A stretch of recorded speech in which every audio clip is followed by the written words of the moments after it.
Today is March 15th, 2012. My name is Tony Hilliard. I'm here at the Atlanta History Center with Roger Soisette.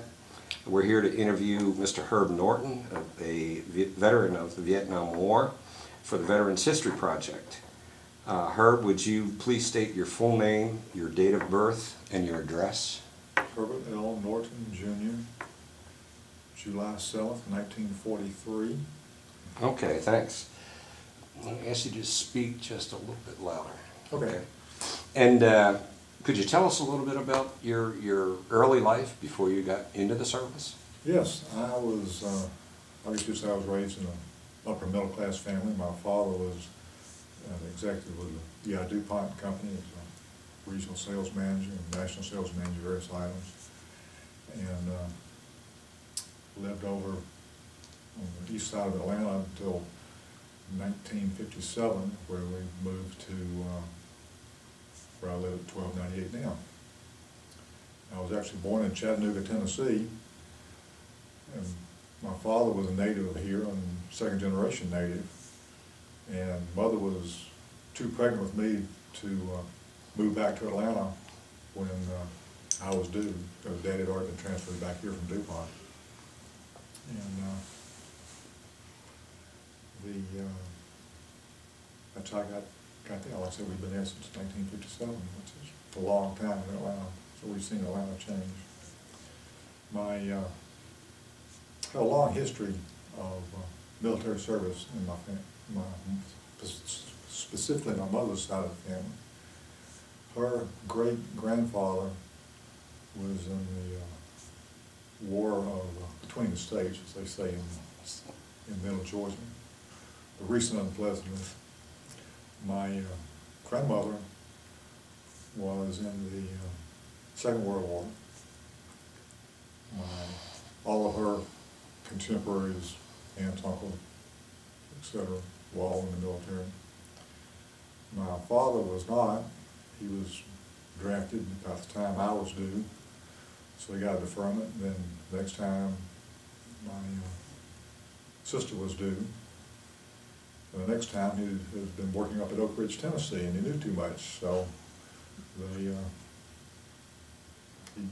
lucked out.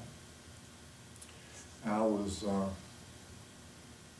before the military, went to Clemson University, where I spent 5 years proving I did not want to be an engineer and wasting an awful lot of Daddy's money.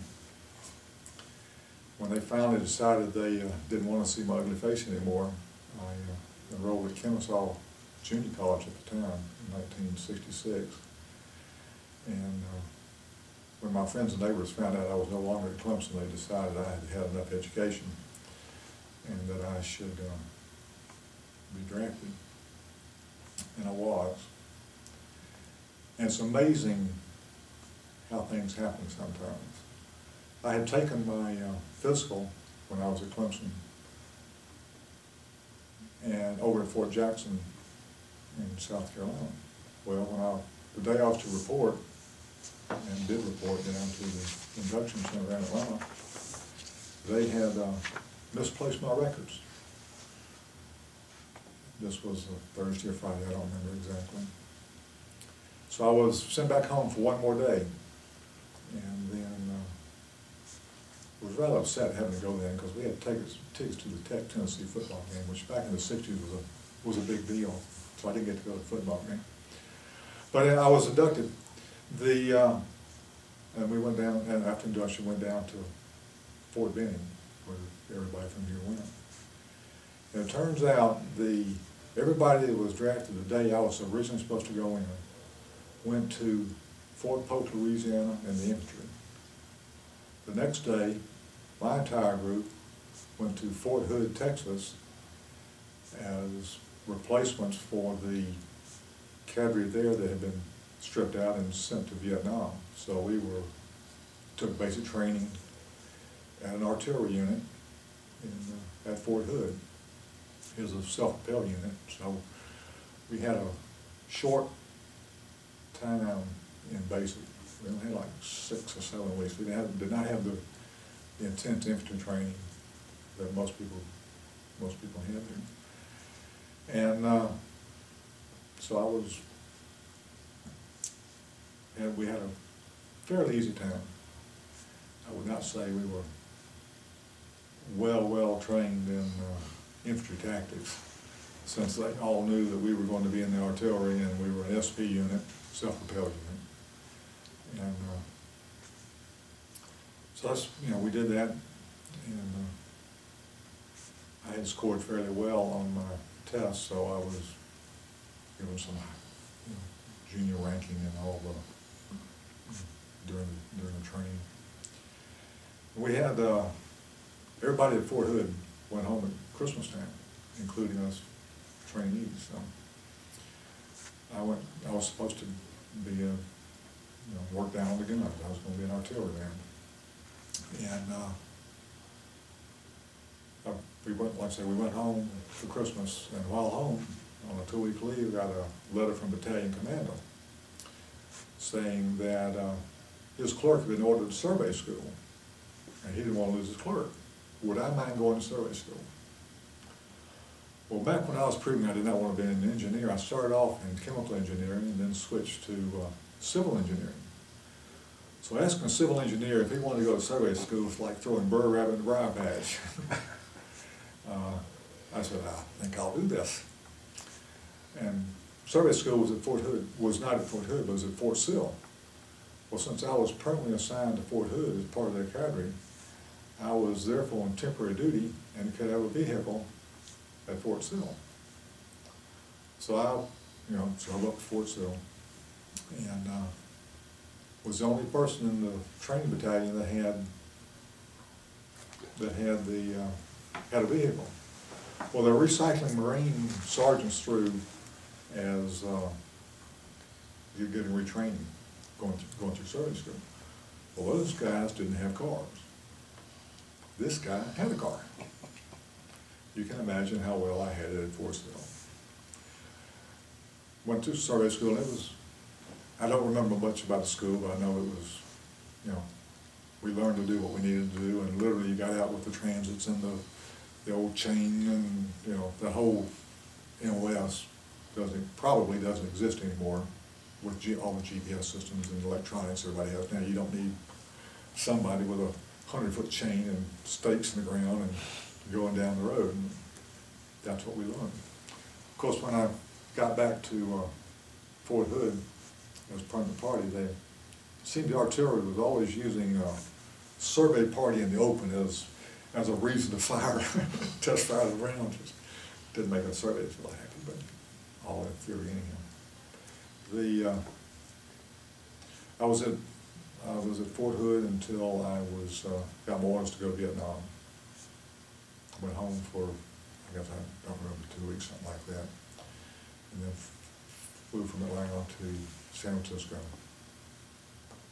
From there, we went to, was there a couple of days, and I don't remember where we were. I guess we flew out of Oakland. What time frame was this? This was in August of it was August of 1967, because I was drafted in October of '66. Okay. Flew to Vietnam. We stopped in Hawaii, so it was the first time I saw Hawaii on the way over. And it's interesting, the irony of some of the things that you experience on the way over. We, of course, had a movie on the plane, and what were they showing? A bunch of soldiers going to war in Vietnam. The Russians are coming, the Russians are coming. Which is just, seemed a little different, but somebody wasn't planning ahead. Uneventful trip. We stopped in Hawaii. We may have stopped somewhere else. I don't remember going. Landed in Saigon, I guess, at the Tonsillet, probably. Yeah. And I had orders to the Miracala Division, was my initial assignment. When I got to the deployment station there, they reassigned me to 4th Infantry Division. And that's where I went, flew up on C-130 to to Pleiku, which is where the headquarters of the 4th Infantry Division was located. Landed at Pleiku Air Base, and you couldn't tell the difference between being there and a stateside air base. They had nice barracks and air conditioning, and guys walking around civilian clothes, and it was just another Air Force base. Loaded on buses going out to base headquarters, which was at Camp Hanari, and which was on the south side of Pleiku. I don't remember how far it was. And we got out to the Camp Hanari. How do you spell that? Enari, I believe. Okay. It was named after some U.S. soldier who was probably Killed. Yeah. one of the first one on the 4th killed, I think. So I was assigned to the 5th Battalion, 16th Artillery of the 4th Infantry Division, which is a 155 millimeter, 8-inch self-propelled unit, all the big guns. And I was an artillery surveyor. And just met people there. As replacements, you go in, you don't know anybody there. It's not like... What does an artillery surveyor do? That's what I was going to ask. Well, we tell the batteries exactly where they're located. A 155 millimeter, an 8-inch round, and an 8-inch will also go, I don't know, 10 to 12 miles. So you'll find from a known point to hopefully a known point. So they need to know more or less exactly where you are, not, well, I think I'm about, here or there. That's about a half mile, good within, close counts and horseshoes and hand grenades, but not when you're firing, that distance. You can be off just slightly. And a 1 degree difference over 10 miles makes a very long change in direction of where your round is landing. So we tried to go from a known point, like I say, to a known point. And you would literally get out and go down the road. We were doing a survey once from somewhere, I don't remember where we started, but somewhere outside Pleiku, heading east on, I believe it was Highway 13. And you have a ring of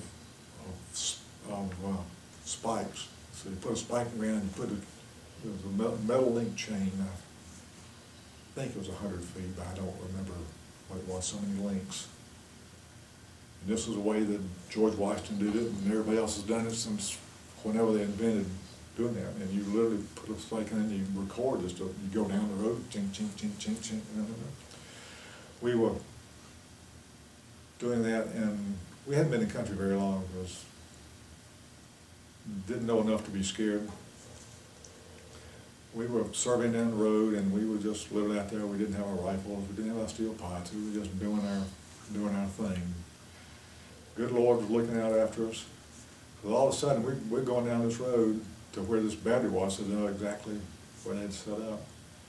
And there's all the helicopters come over, combat assault over on this mountain, a mile or two away. So, maybe we better find our weapons and play this a little more on the serious side. But it always seemed to be like that. We were generally probably more danger than we knew.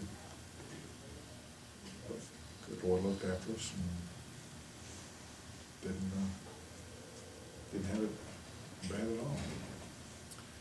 Went from working around there at Camp Hanari, went up to as far north to Dak To.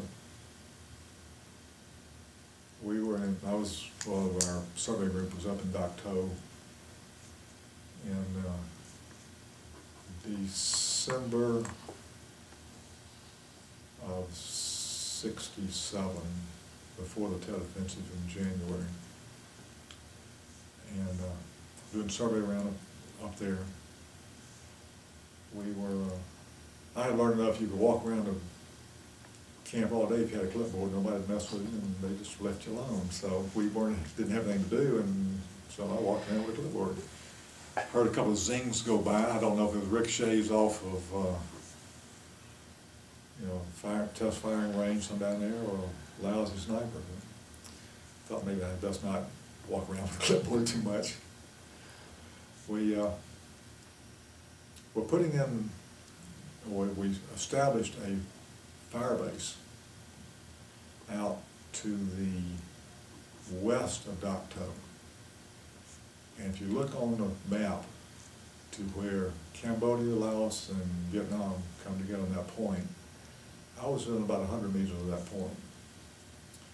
Because they had put a fire base in, wasn't manned or didn't have any guns in it yet, but all the bunkers were built, and so they wanted control out there. So I went out, our survey group went out there to do that, and tried to find there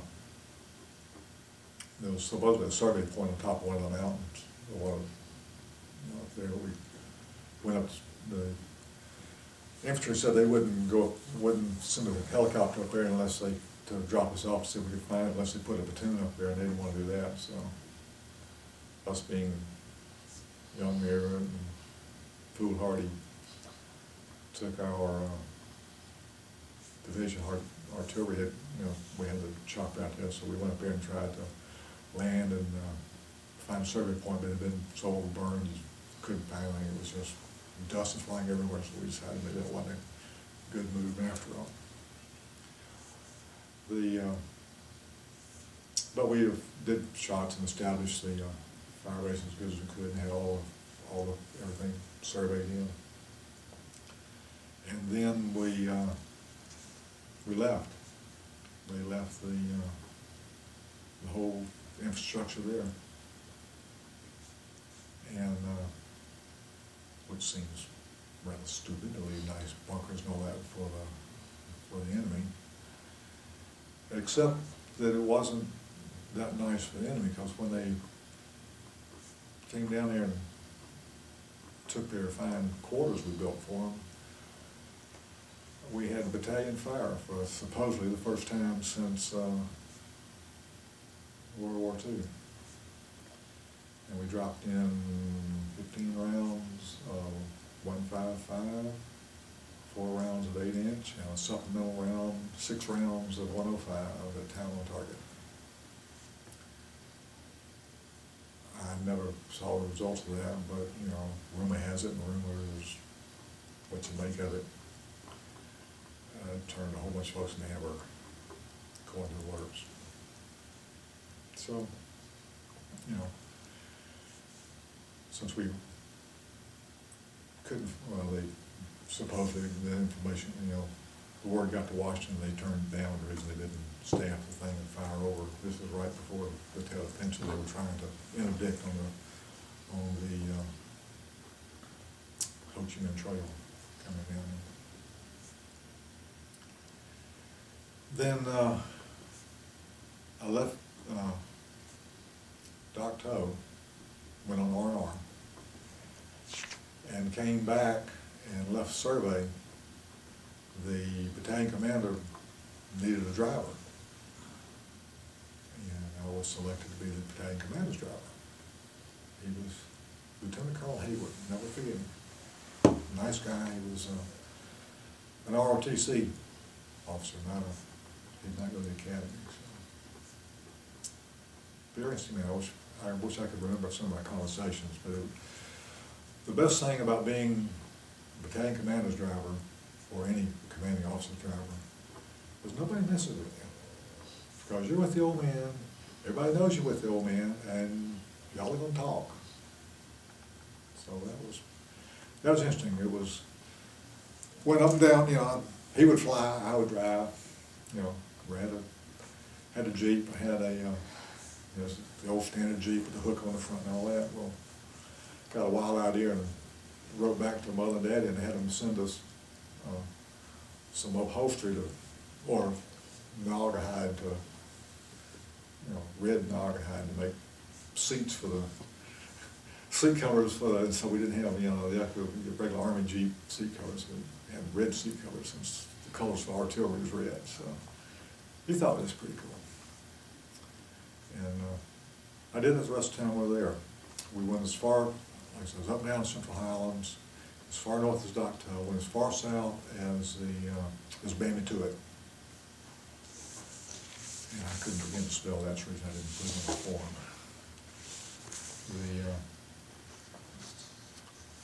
We'd had a battery that was laid about 150 meters or so outside the maximum range of the supporting battery, so the VC hit it that night, the next day. I went down there about 3 days later.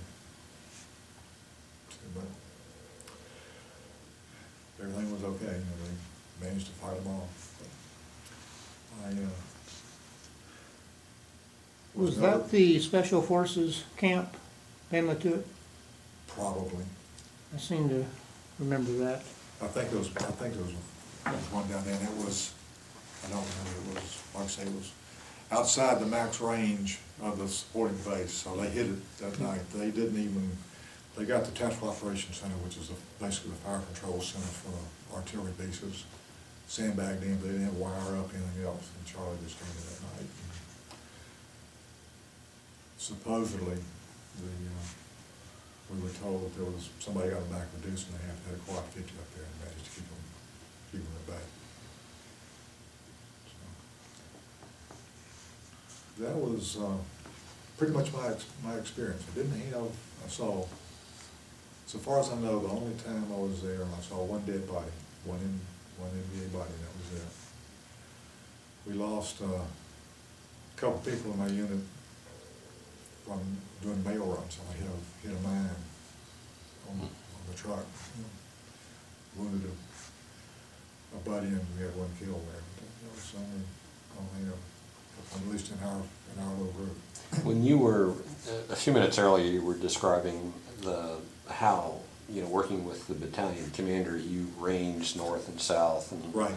Were you driving all those places? Yes, I was driving. Like I said, he generally flew. Sometimes he rode with me, depending on where we're going, if he had, if there was a helicopter available or not. But I drove, I would drive, from up to Pleiku to.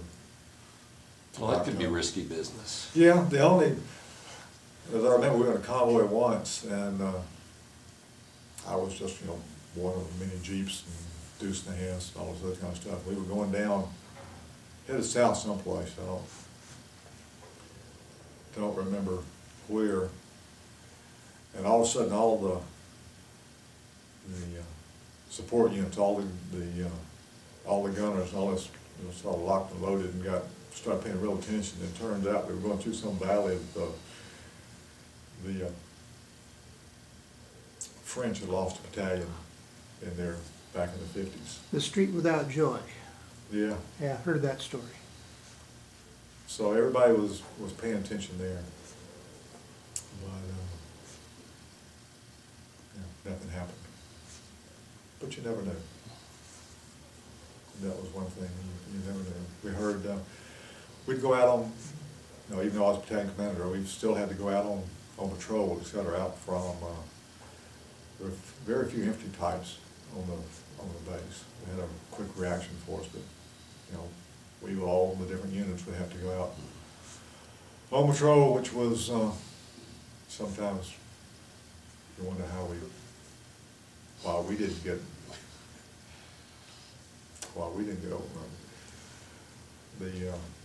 Going out once, and the only time I was, anything ever really happened to me, I can still see it, and everything in slow motion to this date was somewhat in the rainy season. We were going up around Dragon Mountain, which was the big mountain where we had, near the base, and there was a tank coming down towards us, one of ours. Well, we were in the back of Deuce and Half, and there was probably 12-man patrol or something like that. And I was sitting in the right front, and I carried an M79 grenade launcher. That was my weapon of choice. And had grenades on all over and all that kind of stuff. You'd think I was doing a Rambo movie, but didn't know about Rambo back then. And the truck moved over, well, it starts turning over. And as we move over, I'm saying to myself, and I can remember it, and I can still see it, I said, this thing's fixing to roll over. Now I've got a choice. I can try to get up and go over, or I can roll into it and let it go over. And that was my choice, because I didn't think I could get up and get over. Well, it turns over and ran up on a tree. And what I had forgotten, well, not that it would have mattered, is the base of the disc half was covered in sandbags, and the matting they used to land planes on was the Pure steel netting. what it was. So I wound up with a concussion from that. But that was the only thing that ever really happened to me then. When we got uncovered and everything else, I had the grenades, pinned to burn there, every which way. And I said, hey, Sarge, look at this. And he said, take that off and put it down over there right now. We think we'll have somebody else take care of that. So I couldn't wear a steel pipe for 3 or 4 days because it was cut up in the head. What's another hit in the head, right? When you were with the battalion commander, I mean, did you have any interaction with the Vietnamese civilians? We had, not really. We had Vietnamese that worked in the mess hall. Okay. And I'd go into, we'd go into town, that was another interesting experience going into Playfield itself. But we'd see mountain yards. We had mountain yards that come in, that was indigenous Indian types. That Vietnamese, I understood, considered, a lower status, less than human kind of thing. And they had kids go around, I saw one that was literally, chasing a little mouse around, and got it and ate it just right there. That makes you not want to have lunch. But we didn't really have, Okay. at least I didn't. Go into town, you'd shopkeepers everything. We never really sat down and had any kind of real interaction with them. They did come, and one of our cooks, they hauled off one day, said he was taking notes and was a spy, but You mentioned that you were in country during Tet of '68. Where were you then? I was back at base camp when they attacked Camp Norton. This was in January of '68, and we were going out to sending patrol out. And I actually volunteered for that, but they wouldn't let me go. They needed somebody who could read maps, etc. Well, I could read maps. But it was right before the Tet. It was interesting. They had, I don't remember the exact time, but 2 or 3 weeks before the Tet Offensive that evidently we didn't know a thing about, because they had come in, some of the, I believe, not sure, some of the 173rd Infantry were back in base camp, and they had a few too many adult beverages and started shooting up the place. So they locked up all the weapons. Everybody had to turn in all the weapons on base camp. So when Tet Offensive hit, all the weapons on base camp, as I remember, were under lock and key. Now, we did not do that because we had our fire headquarters there for directing, so they kept weapons there. But spent my time there. So was the base you were located at attacked? Yes, it was attacked. It was interesting,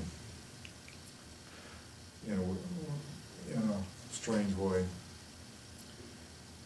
you know, public perception when I got back here, and I think in probably my generation age, is, you know, everybody there was a bunch of longer thing, duck heads killing everybody and all this kind of stuff.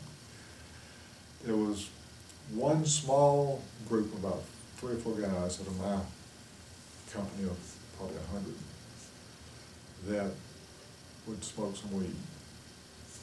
We had a officers club and an NCO club that served alcohol right in the area. The guys that were drinking, the night we were attacked, they started shooting 120mm rockets at our base. And with the artillery pieces where we were, all of our barracks were down here, which happened to be real loud barracks. We had electricity, no running water, but at least we had electricity and walls and ceiling, all that kind of stuff. Well, the ammo dump was on the, maybe 100 meters, something like that, away from our barracks. Well, they were shooting at the ammo dump, because evidently some of the locals had told them where they were. Well, the potheads were down, you know, were down there going, "Hey, man, look at it, it's pretty." Everybody that had been partaking of their adult beverages, adrenaline kicked in, went to work, did what we had to do right then. Which, when I came back on this over here, and I heard college kids say, "Oh, what stuff won't hurt you?" I said, "This is what I saw. Alcohol may not be good for your liver, but adrenaline kicks in, you function." The guys that were doing the dope didn't. So they call it dope for a reason.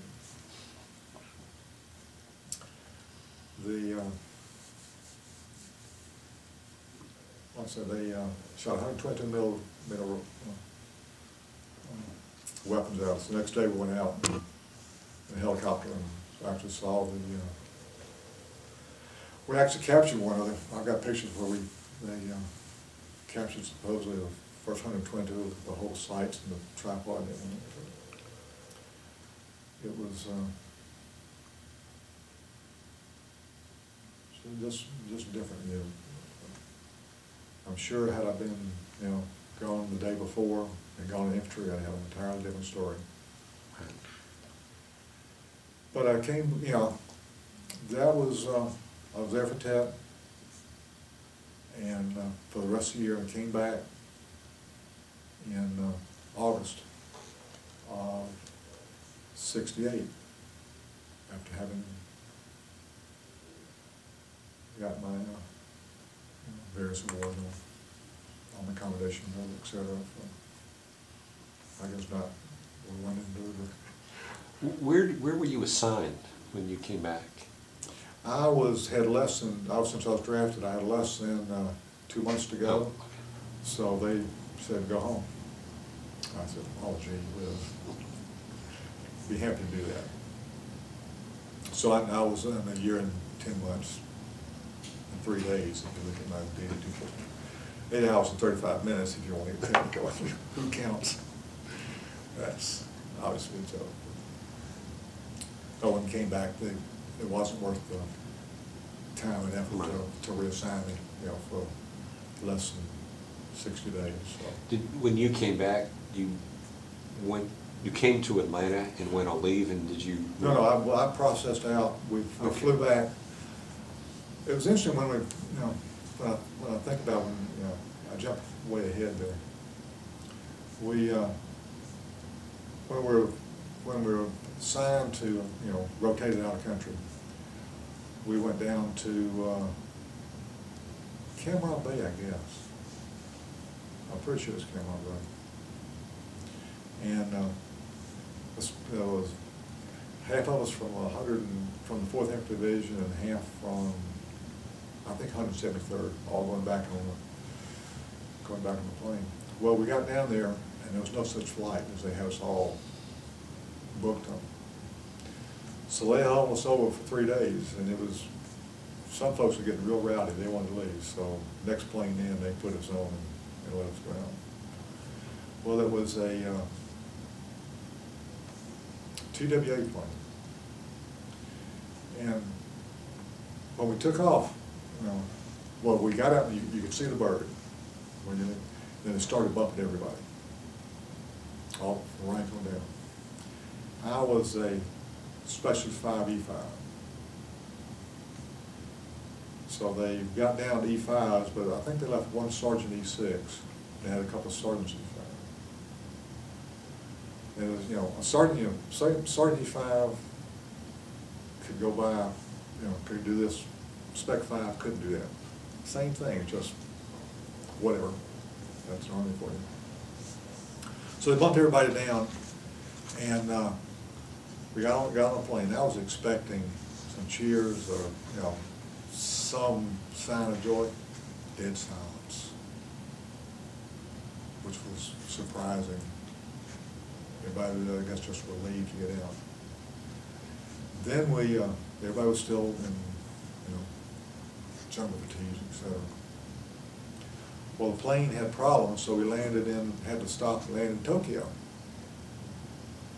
Well, you've got a plane of about 200-something GIs, half from the, most of them have been out in the Vietnamese forever, and they didn't exactly know what to do with us, so they had to replace the plane. They took us over to a hotel and said, well, we can go in here. We couldn't go anywhere, couldn't do anything. We just, they didn't want us running around the airport. So they flew in another plane and flew back.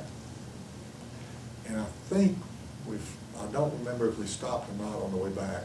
We flew into Seattle to Fort Lewis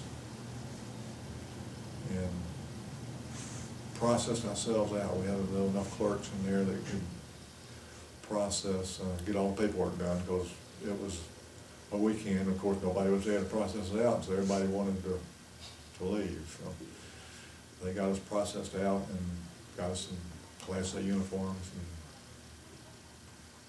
I don't remember exactly how I came home. I know I obviously had to fly home. I think I went to San Francisco and then back to Atlanta. I don't remember exactly.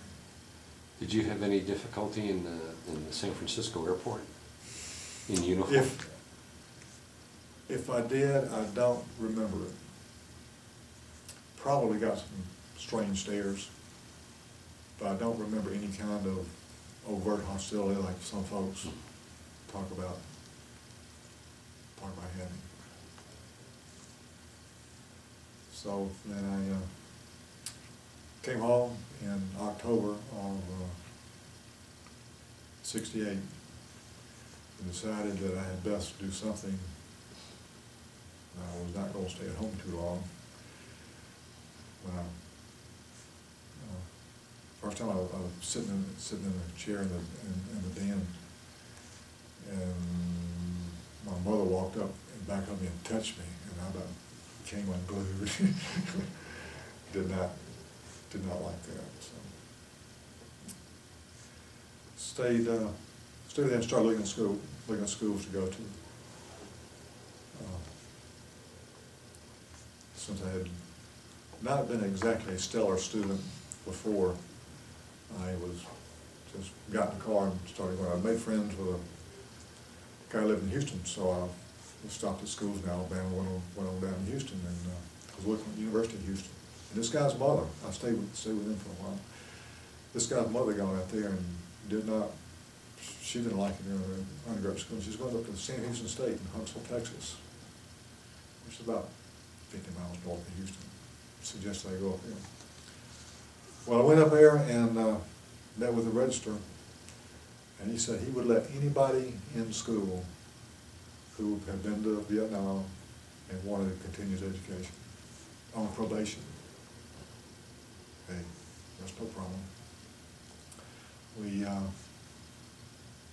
So he admitted me. I said on probation. Stayed in the dorm down there, and made the dean's list the whole time I was there. I went from chemical engineering and civil engineering to general business, which was a tad easier. Plus, having been in Vietnam and being a whole lot older. And I was older when I went to Vietnam. I was thinking about that. I was in my, 22, 23, something like that. So I think that had a lot of difference in my perception of my experience there. That and where I was fortunate enough to be. They had, I'm saving my post-traumatic stress syndrome until when I really need it. You know. Next thing, going out to the VA for the, have hearing problems out there, and they kept wanting me to say I had PTSD. No, not unless it's just dealing with you guys. So I do have the ringing in the ear and loss of hearing, being around the grounds and fires and weapons, that kind of stuff. Who doesn't? And went to, like I said, I went to Sam Houston State for my undergraduate degree. Joined the business fraternity out there because I needed to know somebody and some folks. Played the games and made a really, really lousy pledge. They would, you know, take the whole pledge class out and they'd get in your face and all this kind of stuff. I'm just standing there, you know, yeah, fine. Finally, the guy's my big brother calls me over and says, this doesn't bother you, does it? Well, they didn't really know anything about me. He says, you know, I spent a year in Vietnam. What are y'all gonna do to me? So I wasn't any fun, so they left me alone. But I did, you know. Then you get to be sneaky. You know, one of the things the pledges had to do was we go clean up the brothers' apartments, that kind of stuff. Well, we did that, but put a little Tide in there, sugar. They had to allow you tasting tea for coffee for a while. You couldn't be out what's happening here. Just little weird stuff like that. Not enough to hurt anybody, but that was fun.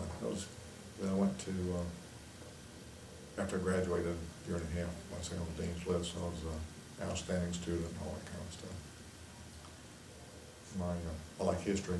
They wouldn't count my grades in a lot of classes, the history classes. They just, you know, there would be no curve, so they just excluded me, which is okay. Went to work for a loan company in Houston. I was in their management training program for a year, sink and swim kind of thing, and I decided I was.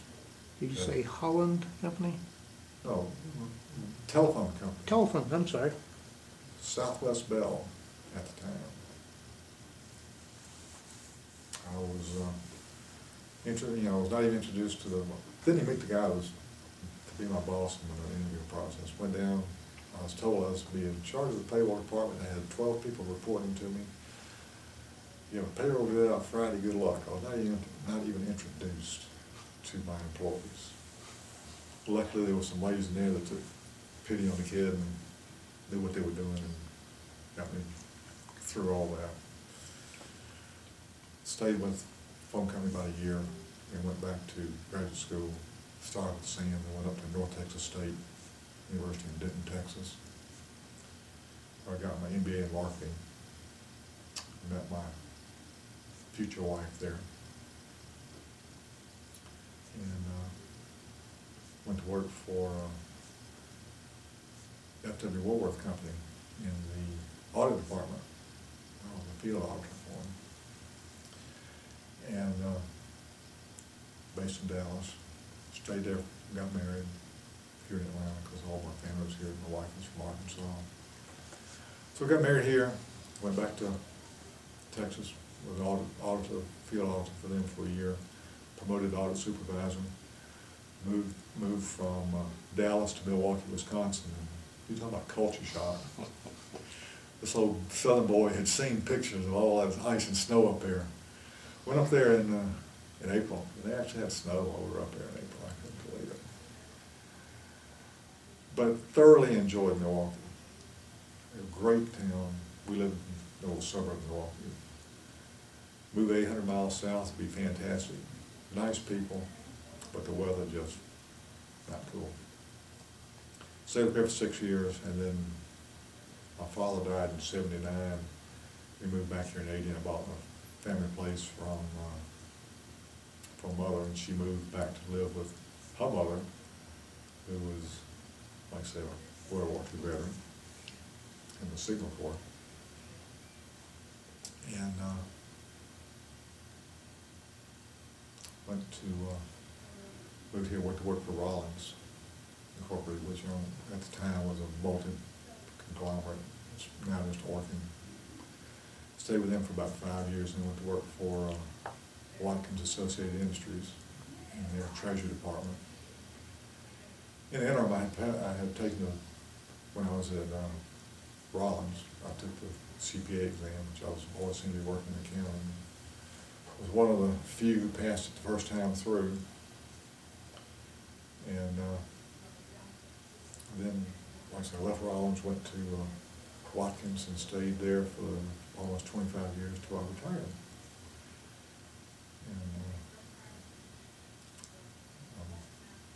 being a house husband now, while my wife still works, she's a pharmacist and owns her own pharmacy, so she's going to retire this year, and we're going to move somewhere out west. Don't know where, or wherever she drags me. Since I drug her down here, she's going to drag me someplace else. So. Not Milwaukee? She would like Milwaukee, but I'm tax-wise, so we don't want to live in Wisconsin. She likes the four seasons, but she likes dry. And Milwaukee's not dry, a lot of humidity there. We have a condo in Richmond, so we thought of an East Coast, West Coast kind of thing. And that, I guess, is basically the story. Okay. Do you have any children? I have one daughter, well, she was adopted, who is 45. She was my wife's daughter. She was 7 when we got married. So my wife did a good job in raising her. Oh, good. And we have greyhounds. Okay. Adopted greyhounds. The way we normally close the interview is to allow the veteran to say whatever they want, comment, any closing remarks or perceptions, anything that you may want somebody in the future to know or hear. Well, one thing I would say, I think this is a good project in that the information, as I remember stories within the family, like from my grandmother. Okay, she was in World War II in the Signal Corps. She went in supposedly in Paris about the same time, she was in Paris when Germany surrendered. Her son, grandma was a pilot. Her son was a lieutenant in the Marines, never left the States. Figure that out. Her second husband was a World War I pilot. All kinds of goggles and stuff where he wrecked his plane and flew out. But anyhow, that history, I've got some letters, but it doesn't get put up. Maybe they have this, I've never done any kind of research, but I'm thinking this is a good thing for, at least for the Vietnam folks, because the perception that the public has versus the people I talked to and the reality from what I saw and know from being there night and day. So hopefully this will help. Well, we appreciate your comments, and that's really our purpose in doing this is to let everybody say their piece, and hopefully at some point in the future when somebody does want to do research, they're going to get the story, as we talked about, from the bottom of the pyramid, the people who made the trip and actually lived through it. Yeah. Okay. Well, again, thank you for your time. We Thank really you. appreciate your participation. Thank you. Good luck. Thanks.